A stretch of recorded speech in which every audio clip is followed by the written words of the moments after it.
How to change language on Venmo app.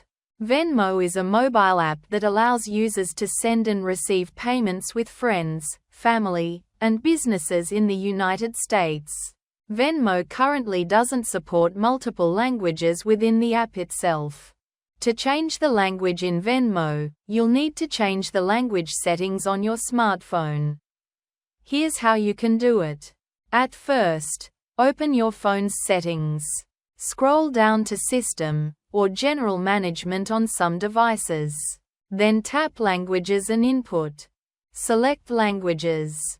Add your preferred language or reorder the languages to prioritize the one you want. Open the Venmo app, and it will use the primary language of your device if supported. If the Venmo app doesn't support your chosen language, it will default to English. Thanks for watching.